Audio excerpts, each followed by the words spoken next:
Good morning and welcome to the program Talk Sport on Global Television. Time for us to look at all the exciting news bits you can find in the exciting world of sport. My name is Anthony Momodi. Welcome to today's edition. Today is the 4th day of December 2024, and we're beginning from the home front where the big story talks about the MPFL, the highly anticipated Nigerian Premier Football League March Day 15 fixture between the Elephants of Aba Eyimba International and the Flying Antelopes, you call them Rangers International, ended in a goalless draw on Tuesday at the Eyimba International Stadium in Aba. The Oriental Derby, as the encounter is fondly referred to, lived up to its billing, with both teams displaying resilience and determination. The match was watched by former Nigerian Super Eagles manager Finidi George, who had previously managed Eyimba International and led them to a league title in the penultimate season. The game was a cagey affair, with Rangers goalkeeper Lucky Abdullahi making two crucial saves to keep his team in the game. Meanwhile, the People's Elephants Eyimba International also made several substitutions in a bid to break the deadlock, but to no avail. The draw means Eyimba International remains sixth on the MPFL table with 21 points after 13 matches, while Rangers International occupies 4th place with 24 points after 15 matches. In the build-up to the match, Eyimba International's technical advisor and the person of coach Yemi Olaruwaju had expressed his team's determination to pick up 3 points against their Oriental neighbors. However, the team was unable to achieve this objective, settling for a share of the spoils. Instead, Tuesday's result is a repeat of the last encounter between the two teams at the Eyimba International Stadium, which also ended in a goalless draw. Okay, now you know that the Elephants of Aba and the Flying Antelopes from Enugu could only pull out a 1-1 draw yesterday. All right, let's move on to other stories making the rounds. We're focusing on the CHAN tournament that's coming up in 2025. Yes, the CHAN tournament, in case you didn't know, is specifically for players in local leagues within the African continent that qualified to play in the CHAN tournament. And so it's going to be two great rivals from the West African region, talking about the Super Eagles of Nigeria, the home-based team, and the Black Stars of Ghana. And one man who is 40 plus but still in the team because of how good he is not a person but Rabiu Ali. He is the big story this morning, as Kano Pillars midfielder Rabiu Ali is keen on securing the 2024 African Nations Championship ticket with the Super Eagles B after he was handed a return to the squad by interim Super Eagles coach Augustine Cerezo Eguavon. Sports Extra reports that Ali and 29 other home-based stars in the Nigerian Premier Football League will begin to arrive at the team's camp in Ikena, Ogun State from today in preparations for the two-legged affair against Ghana on Sunday, December 22nd in Accra, while the return leg is scheduled for the Godswill Akpabio Stadium, Uyo, on Saturday, December 28th. The 44-year-old is making the CHAN Eagle squad for the third time in his 18-year MPFL career, having been part of the bronze winning team in 2014 in South Africa and also leading the team to its second place finish during the 2018 edition in Morocco. At the age of 44, Rabiu Ali headlines the CHAN Eagle squad with his stunning performance in the 2024-2025 MPFL season, where he has 8 goals already, including 4 free kicks. Yes, 4 free kicks. That's why his season form, the veteran midfielder said he wasn't so sure the coaches would give him a look. At the 2014 tournament, Ali, then 34, scored 3 goals three goals. Yes, he scored three goals as Nigeria settled for the third place finish at the championship. 4 years later, he could only score one as Nigeria fell flat to host Morocco in the final. Since he started playing for the home-based Super Eagles in 2013, Ali has made 18 appearances, scoring 5 goals. So we hope he'll be able to add at least 4 or more goals at the new edition that will be coming up in 2025. All right, let's move on to WAFU B Under 17 Girls Cup.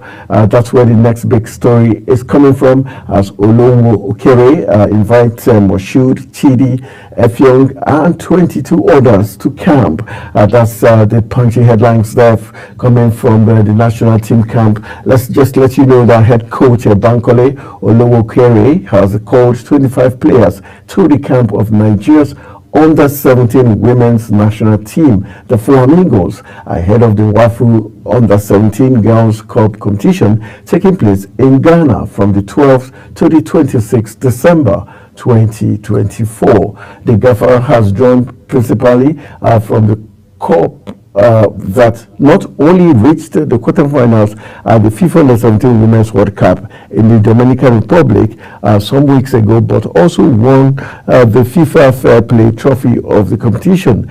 The Flamingos had lost by 2 goals to eventual bronze medalist, the USA, in the quarterfinals. Top of the list is midfielder Shakirat Moshood, who scored 4 goals at the tournament. First choice goalkeeper Christiana Uzoma, defenders Taiwo Adegoke and Jumai Adebayo, and not forgetting Priscilla Nwachukwu, midfielder Farida Abdul Wahab, and forwards Harmony Chidi, Peace Effiong, and Janet Akekoro Muwe also were invited. The Flamingos have been drawn in Group B of the 2-week 6-team competition alongside the under 17 girls from Cote d'Ivoire and host nation Ghana in Group A, alongside the under 17 girls of Burkina Faso and Benin Republic. All invited players are expected to report at the Remo Stars Sports Institute, Ikenne, Remo, Ogun State on Tuesday. That started arriving since yesterday, talking about 10th of December 2024. So we're expecting the best from our Flamingos. Already we have a mix of players who had delivered on the international stage, plus those on the home front, and we're hoping they will be able to get the job done with the massive experience they did get in the last tournament they participated in. All right, still talking about very intense issues of importance. Like we already told you, the girls are expected to arrive the Ikenne Remo camp in preparations. All right, let's take you to Germany, where the next story tells us about Nathan Teller. Yes, that's the big story that Bayer Leverkusen, Teller unhappy with the substitution role he's playing. Nathan Teller is unhappy with his limited playing time at the Bundesliga champions. That's the story coming out from Germany, as Teller scored the winning goal in Bayer Leverkusen's DFB Pokal victory over Bayern Munich on Tuesday night. The winger came off the bench in the 61st minute and nodded home the winner 8 minutes later. The former Burnley star has featured mostly as substitute for the Bayer Leverkusen side this season. The Nigerian expressed frustration with his status at the club, but he's still getting the job done. Hopefully, the coach knows how best to use Nathan to achieve his goal. For him to come from the bench and score the all-important goal last night tells you how important he is to the team, regardless of how he sees himself in the team. All right, let's go from one coach. Some coaches are either hired or some are fired. And we're talking about a coach that just took part in his first official game for his club. We're looking at Leicester 3, West Ham 1. That's the big talking point there. As one era begins, so another may have edged a little closer to its conclusion, as Julian Lopetegui felt the full force of West Ham supporters' fury. Ruud van Nistelrooy, first game as Leicester City boss, produced a stirring win as his side enjoyed a sort of luck that deserted Lopetegui when he needed it most. 9 years ago, Jamie Vardy scored in 11 straight matches to break a Premier League record that Van Nistelrooy had held.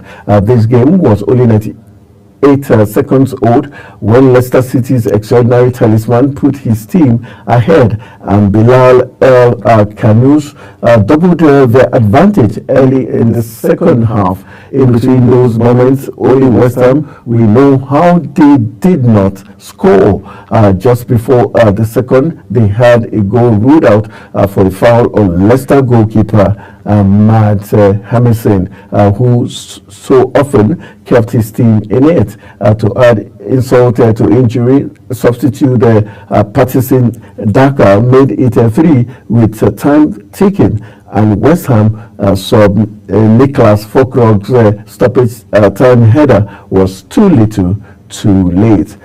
Meanwhile, the visiting fans voiced their anger. The under pressure coach in the person of Lopetegui stood on the touchline, wondering how many more times he would do so in charge of West Ham. There has been little to show for the heavy spending that followed the Basquet's arrival last summer, and he may now be on a borrowed time. All right, will they be sacking Lopetegui is the big question for them to answer, but the truth is West Ham now happy where they are. Will they need to bring back David Moyes is another question and another reality that might just play out. All right, let's take some quick break, and when we return from the break, we'll be looking at the next talking point. We're looking at Ipswich Town losing 1-0 to Crystal Palace, and Mateta strike is the one that ends the Eagles the crucial win. We're giving big story concerning this match and other stories making the rounds. Stay with us.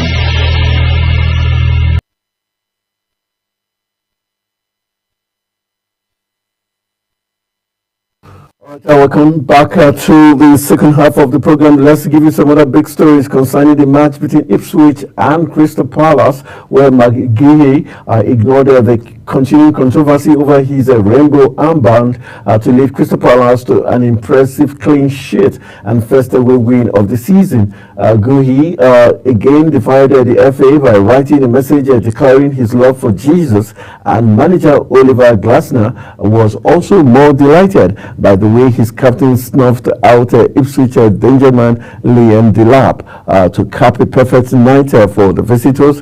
Jean-Philippe Mateta struck after an hour to leave them clear of the bottom 3, and Ipswich still next to bottom and seeking their own first win at Portsmouth Road. It was the first midweek defeat Ken McKenna had suffered during his successful tenure in Suffolk, and even though Jacob Greaves hit the post late on, there was a lack of urgency after they fell behind, similar to Saturday's defeat at Nottingham Forest. This was the first Premier League meeting between the clubs since 1995, and the Tractor Boys Ed Sheeran, just 3 at that time, was at Portsmouth Road to witness the long-awaited rematch. Near freezing temperatures in Suffolk reflected the only chilly suspense, and that was just when Guehi appealed his back track suit. All right, moving from there, let's go to other big stories making the rounds. Let's take you to Old Trafford, where injury setback is the kicker there, and Luke Shaw absolutely devastated. All right, let's give you the big story concerning Manchester United star Luke Shaw. Has admitted he is going through his toughest period after revealing he has suffered an injury setback. Shaw has made 3 substitutes appearances in recent weeks as the left back worked his way back from a long-term spell on the sidelines.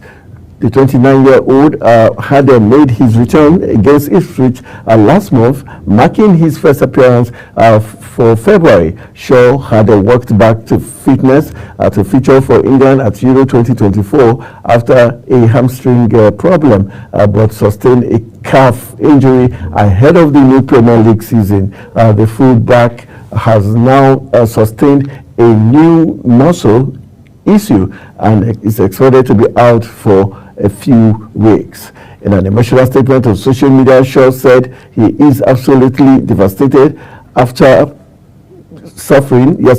confirming he has suffered a small setback. Shaw had returned to Manchester United start when he came off the bench in a 1-1 draw with Ipswich last month, which marked Ruben Amorim's first match as head coach. He featured as a substitute in the Europa League against Bordeaux and Glimit last week, and also came in on a 4-0 home win over Everton on Sunday. Shaw's injury will come as a blow to Manchester United ahead of their trip to Arsenal on Wednesday. Meanwhile, summer signing Lenny Yoro will be involved in Manchester United matchday squad for the first time following an injury sustained in pre-season. All right, Shaw is down and out again after several months on the sidelines. But one good news is the fact that Yoro is kicking and ready to get his debut anytime soon. All right, so we'll be hoping to see Yemi Yoro make his debut for Manchester United, while we also wait for the other players that went under the knife to recover so that they can be part of the team. With still in United's home ground as Ruben Amorim, the new coach of Manchester United, has warned there is trouble ahead of his Manchester United team, saying the storm will come. Amorim has 2 wins and a draw from 3 games as United new head coach, going into Wednesday's clash with Arsenal at the Emirates. But the Portuguese boss predicts that United will hit a rough patch as he tries to turn the club around in the mid-season. Meanwhile, Amorim admires the work Mikel Arteta has done, but claims that he has less time to make an impact at United. Still giving you big stories from the EPL. Let's go to the La Liga. They say when it rains in Spain, it pours. All right, big stories are pouring from Spain, and it's the La Liga. As the story tells us that Mallorca defender Johan Mojica bizarrely headbutted his own teammate during their La Liga defeat by Barcelona. Mallorca have enjoyed an impressive season so far, with the Island club sitting in the 6th place and just 2 points off the Champions League spot. However, they were dealt a reality check by Barcelona on Tuesday evening, with the Catalan Giants extending their lead over Real Madrid to 4 points at the top of the table following a 5-1 away win.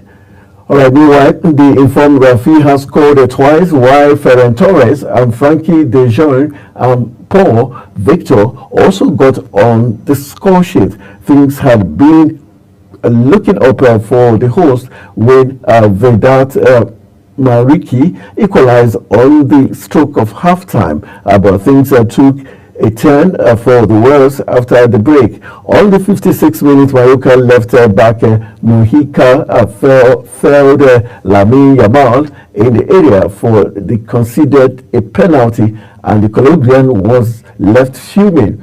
Morales didn't react to the headbutt, but said something back to his colleague before Mojica then punched him in the arm. Moyika's actions towards his teammate were bizarre, with no clear motivation, although Mullins was speaking under his breath with his mouth covered at the same time. Moyika's moment of madness capped a disastrous night for the 32-year-old Colombian who struggled throughout against Yamal. He made a costly error for the first goal and was regularly beaten by the 17-year-old as Barcelona attacked. Moyika joined Mallorca in the summer from Villarreal in the next step of a career that has seen him play for 7 different Spanish clubs, while he has also racked up a 36 cap for Colombia.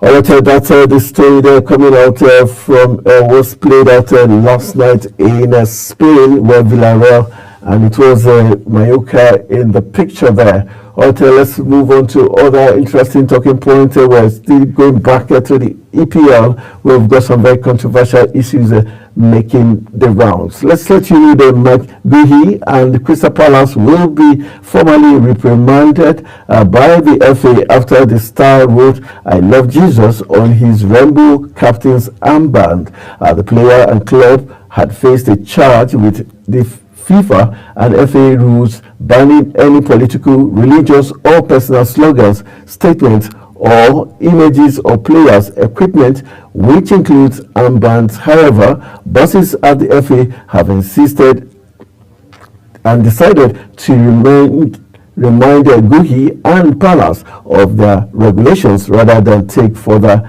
actions. Meanwhile, Mail Sport also understands that Ipswich captain Sam Morsy will not be punished after refusing to wear the armband and part of the campaign supporting the LGBTQ community because of his religious beliefs, as his refusal was not a breach of rule. Unlike Guehi's message, the matter is deemed to be one for the club rather than governing bodies. Meanwhile, Morsy, 33, is a British-born midfielder who plays for Egypt and is practicing Muslim. He was also only one of the 20 captains in the Premier League not to wear the armband. Meanwhile, England's Guehi, who is 24, emerged for the Eagles clash with Newcastle with a handwritten message on display. A spokesperson for the national LGBTQ community, Charity Stonewall, did not condemn the actions of either players. All right, let's see how this is going to pan out. Are you going to punish the man who wore the armband and wrote "I love you, Jesus," or the man that did not wear the armband at all? That's a very interesting, intriguing question. We hope the answers would come in the coming days. All right, let's take one more story before we run off for a quick break. Let's take you to France, where Paris Saint-Germain and PSG president is in the news this morning. Let's say that the president of Paris Saint-Germain has put a bid to rumors that Mohamed Salah could be heading to the French champions, as speculations continues to swell regarding the Liverpool winger's future. The Egyptian provided yet another reminder of his importance to Arne Slot's side, assisting Cody Gakpo's opener against Manchester City on Sunday before wrapping up a vital win with a coolly converted penalty. The winger's contract is set to expire at the end of this season, and he claimed that there are no new offers to stay on the table from Anfield Chiefs in a shock interview after he inspired the Reds to a 3-2 win at Southampton on November 24th. All right, just to let you know that the forwarder, who is 32, conducted a rare chat with Mail Sport and a small group of other reporters after scoring twice in the away victory, where he said he was more out than in and criticized the club. Okay, that's talking about the big issues making the rounds, but just to let you know that discussions about Salah's next career move has only since moved on as regards the interview of wanting him to either stay or leave, and the club not making a sincere commitment to either offer him a contract or to let him go for free. But in the coming days, we'll be getting to know clearly what's going to happen. Just to know that discussions about Salah's next career move have only accelerated since the interview and the forward has been linked to Paris Saint-Germain in recent days, thanks to his good relationship with the club president, Nasser Al-Khelaifi. But now the PSG chief has sensationally rubbished the idea that the Egyptian could end up at the Parc des Princes. In an interview with Sky Sport, Salah shares a relationship with Al-Khelaifi, and the club have previously tried to sign him, but are now being encouraged in their effort by the Liverpool star, as reported by a clip last week. The French outlet, who also claim PSG have denied links, states that the 32-year-old is actively engaging in discussions and could see himself playing for the Ligue 1 champions next season. However, recruiting the prolific goalscorer would go against the club's current sporting project of staying away from superstar personalities and instead investing in young players for the future. All right, that's the big one there. Let's go for another quick break. When we return from the break, we'll be looking at taking it to Spain, where Real Madrid is doing all they can to get one player across to join them in the Catalan city. Stay with us.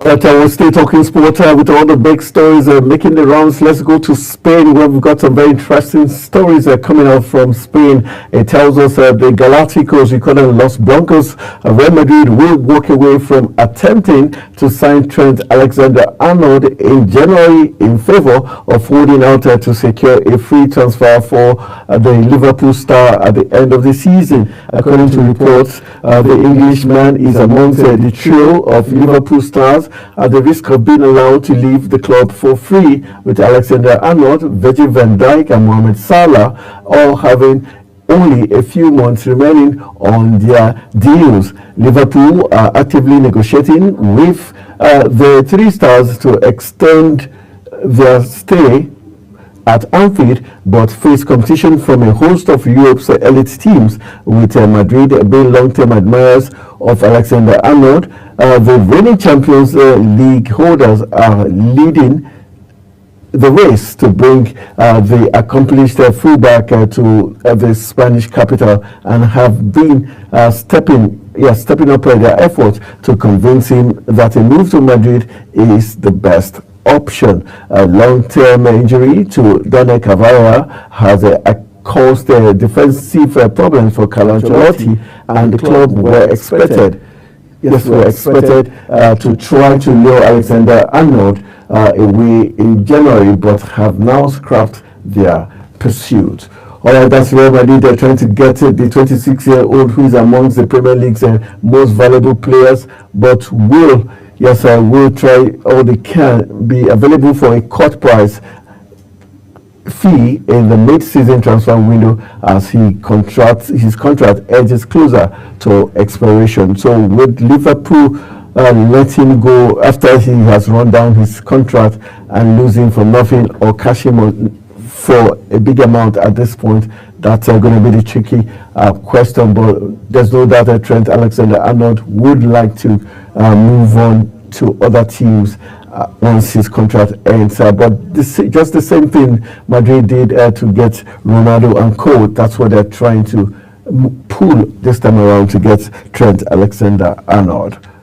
All right, still give you big stories making the rounds. Let's take you to Old Trafford, where Manchester United manager Ruben Amorim is believed to be working on bringing one of Bayern Munich's established stars to Old Trafford, according to reports in Germany. The Portuguese head coach has overseen just 3 matches in the charge of the Premier League side after being recruited from Sporting Lisbon in the wake of Erik ten Hag's dismissal earlier in the month of November. But Amorim already has eyes on a turnaround at Old Trafford, and in a bid to rouse the club from the sluggish start of the season ahead of the January transfer window. The new manager has been tipped to pull off a number of transformative signings, including tempting Sporting star Victor Gyökeres to Manchester United. However, one star that Amorim is keen to work with for the first time is currently plying his trade in the Bundesliga. As per Sky Sports Germany, Amorim is reportedly set on trying to lure Konrad Laimer to join his Manchester United setup. The 27-year-old has spent just a season and a half in the Bavarian after joining the club from RB Leipzig in the summer of 2023, but has quickly proved himself a reliable presence in the midfield, notching 59 appearances since joining the Bundesliga giant. Meanwhile, United were thought to have previously expressed their interest in the player ahead of his Munich move in 2022, with former manager Ralf Rangnick thought to be keen on bringing his compatriot into the setup ahead of the 2022-2023 season. But should Amorim have his heart set on drafting in Laimer to join his ranks, the 39-year-old may have his work cut out for him. As per Bild, Laimer is not thought to be currently considering a move away from the Allianz Arena, where he is contracted for another 3 years. Meanwhile, Bayern's Mr. Reliable is believed to be content with his standing in Vincent Kompany's squad, proving himself a regular starter under the former Burnley manager. All right, that's some news coming out as regards what's playing out in Germany, and other clubs are trying to cash in on some players that are delivering the goods this season. All right, we've got the Brisbane International coming up, talking about the world of tennis. That's where we're heading from football. Let's talk some tennis now and let you know that Novak Djokovic has signed up to play the Brisbane International this month as the superstar Serbian chases a record 25th Grand Slam title.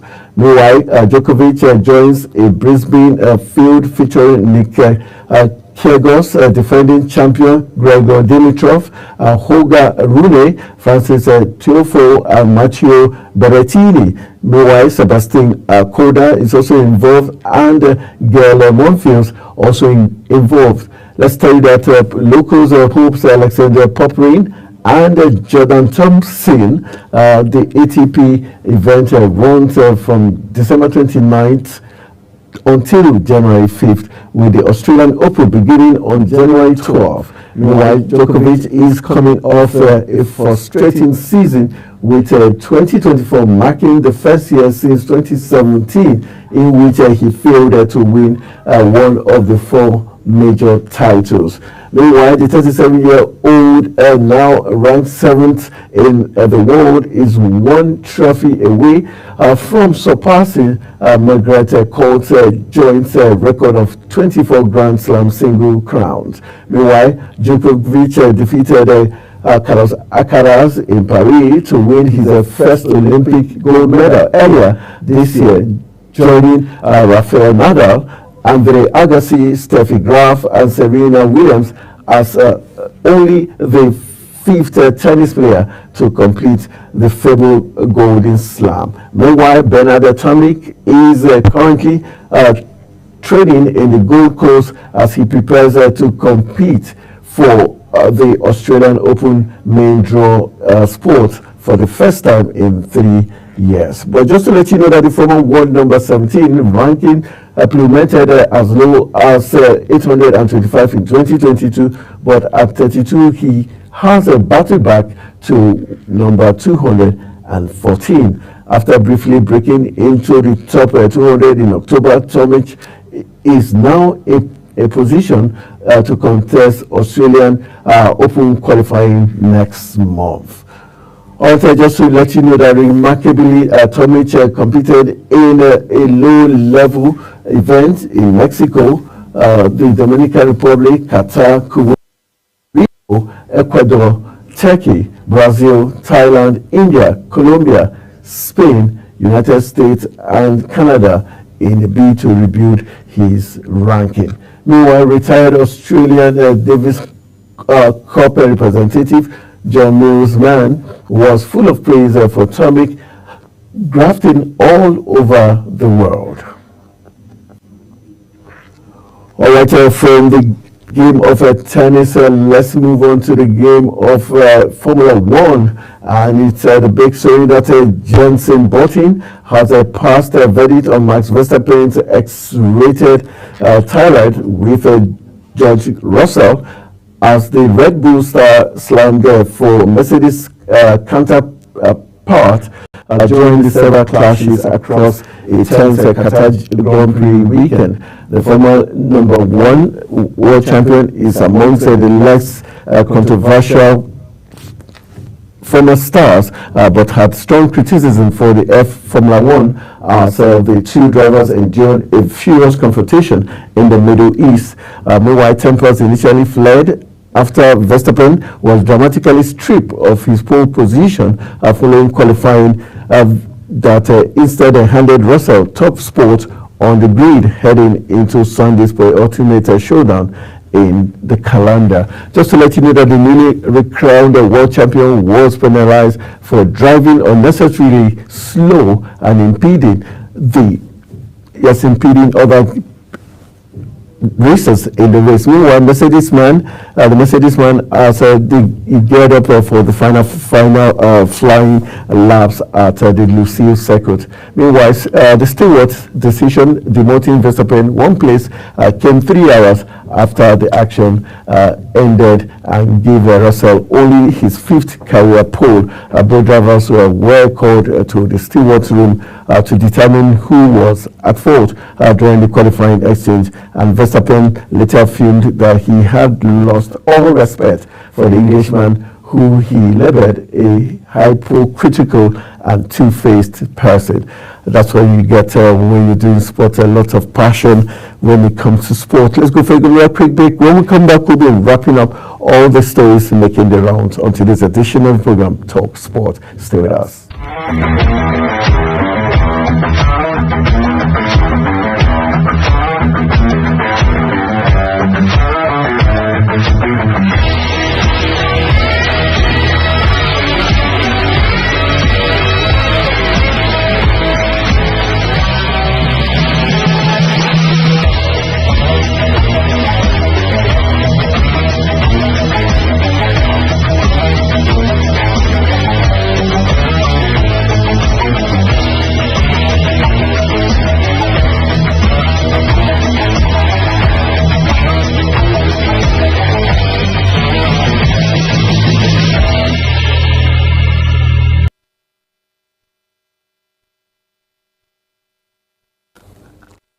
Welcome back from the break. It's Still Talk Sport. Let's give you just a reminder of some of the stories as we wrap up on today's edition of the program Talk Sport. It was a great night last night for one new coach of Leicester City, talking about Ruud van Nistelrooy, as one era begins, so another may have edged a little closer to its conclusion as Julian Lopetegui felt the full force of West Ham supporters' fury. Ruud van Nistelrooy's first game as Leicester Boys produced a stirring win as his side enjoyed the sort of luck that deserted Lopetegui when he needed it most. 9 years ago, Jamie Vardy scored in 11 straight matches to break the Premier League record that Van Nistelrooy had held. This game was only 98 seconds old when Leicester extraordinary talisman put his team ahead and Bilal El Khanous doubled their advantage early in the second half. In between those moments, only West Ham will know how they did not score.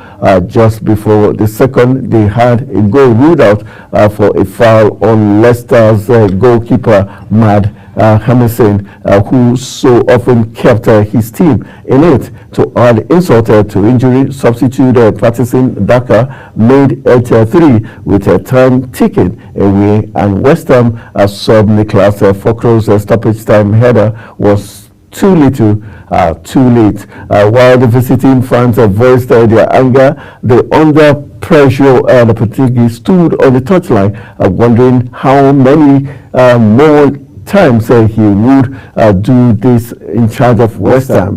There has been little to show for the heavy spending that followed the Spanish coach arrival at West Ham, and it's been said that West Ham is already looking ahead to see if they can find a replacement for their coach due to the poor run of form. So you might just be seeing West Ham change their coach in the coming days. Very sad commentary for a coach that just joined them barely a year ago, might just be sacked if he continues to lose or draw games in the English Premier League. All right, just to let you know that Mike Guhi ignored the continuing controversy over the rainbow armband. We're waiting to hear what the FA will decide as regards this controversy, as regards the wearing of the LGTB armband.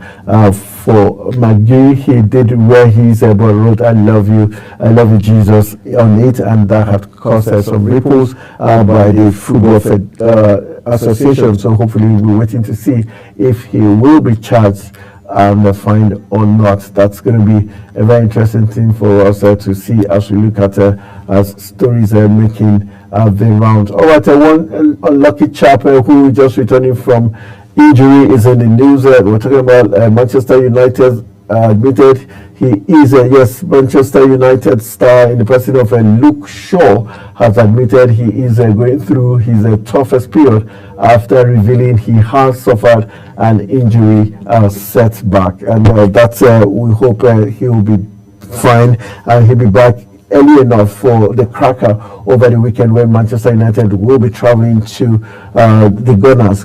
It's Manchester United versus Arsenal. It's going to be a big test for the Gunners, how prepared they are to win the EPL this season, and also for Manchester United, have they truly made that turn? Have they truly gotten back to shape? Only time will tell when Manchester United take on Arsenal in the course of the weekend. It's going to be a titanic battle between two sides who want it the most. For Arsenal, they feel like this is a chance to win the EPL title, and for Manchester United, this is a chance for them to bounce back amongst the top teams in English football. But it's going to be a tough and a very tall ask for Manchester United, but only time will tell if they will be able to sustain it or not. That's how we're going to call it a wrap on today's edition of the program Talk Sport on Global Television. I want to say thank you very much for joining us on today's edition, and with all the big stories making the rounds. Hopefully tomorrow we'll be coming with other big stories, and my guest will be in the studio to do more analysis. Good morning.